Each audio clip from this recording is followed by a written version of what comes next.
गायत्री हत्याकांड का एक नया मोड़ ये भी है कि जब 5 फरवरी को गायत्री जब वापस अपने गांव से पटना हॉस्टल में पहुंचती है, रात के 9 बजे तक अपने अभिभावकों से उनकी बात होती है, जहां पे गायत्री ने कबूल किया कि वो खाना खा चुकी है। उसके बाद गायत्री के साथ क्या होता है रात के 9 बजे के बाद, इसकी कोई खबर नहीं है। ना शंभू गर्ल्स हॉस्टल का सीसीटीवी फुटेज प्रशासन के पास है या अभिभावकों को दिया गया है, ना पब्लिक के लिए कॉमन किया गया है। यानी 9 बजे रात्रि के बाद गायत्री के साथ जो घटना घटी है, उसी घटना के बीच गायत्री को जो है ये दरिंदों के जाल में झोंक दिया गया है और उस पूरे घटना चक्र को अंजाम दिया गया है। अब आप समझिए कि अगर गायत्री की तबीयत खराब होती है तो हॉस्टल के प्रशासन की जिम्मेदारी बनती थी कि वो सबसे पहले उनके अभिभावकों को फोन करके ये बताएं कि गायत्री की तबीयत खराब हो रही है। लेकिन उसके बाद 6 फरवरी की शाम को गायत्री के पिता के पास उसी हॉस्टल में रह रही एक दूसरी बच्ची के पिता का फोन जाता है, उन दोनों की बात होती है। गायत्री के पिता ने जब उनसे पूछा उनका हाल चाल जाना, तो दूसरी बच्ची के पिता ने गायत्री के पिता को कहा कि हमारा तो ठीक है लेकिन आपके साथ कुछ भी ठीक नहीं है।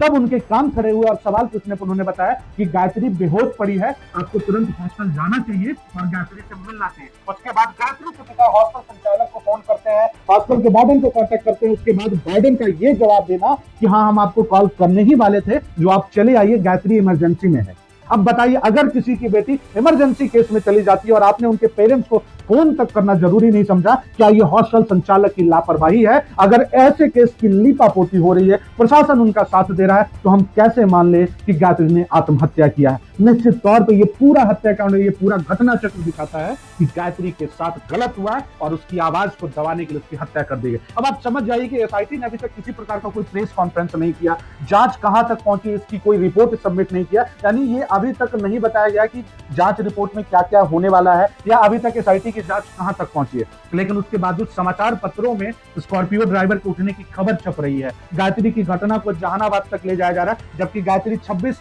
दिसंबर को पटना अपने हॉस्टल में थी। 27 दिसंबर को वो जहानाबाद के रास्ते पतियामा अपने पिता और अपनी मां के साथ जरूर गई थी और उसी 27 दिसंबर को उनके पिता जहानाबाद से दवा जरूर खरीदते हैं और उस दवा को गायत्री हत्याकांड से जोड़ा जाना एक साजिशन सोची समझी और मैच्योर पावर इसके पीछे काम कर रही है। अब आप समझ जाइए कि स्कॉर्पियो ड्राइवर को उठा लिया गया, ये एसआईटी का मामला था, लेकिन ये कैसे लीक हो रहा है, जबकि एसआईटी की पूरी इन्वेस्टिगेशन गुप्त होनी चाहिए थी। लेकिन आपको मैं ये भी सच्चाई बताऊं कि स्कॉर्पियो ड्राइवर जो था वो आज भी अपने घर पे है। एसआईटी ने उसे पूछताछ के लिए बुलाया जरूर था, क्योंकि कहीं ना कहीं इन्वेस्टिगेशन जब होता है तो जो भी पार्ट होते हैं उस पूरे घटना चक्र के, उनसे पूछताछ किया जा सकता है। लेकिन अगर एसआईटी की पूरी इन्वेस्टिगेशन की रिपोर्ट, उनकी प्रोसीजर अगर वो लीक हो रही है, तो कहीं ना कहीं बहुत बड़ा लूज फॉल एसआईटी की टीम के अंदर है, पूरी प्रशासनिक व्यवस्था के अंदर है और पूरी गायत्री हत्याकांड की लीपापोती करने की बहुत बड़ी राजनीतिक और प्रशासनिक तैयारी चल रही है।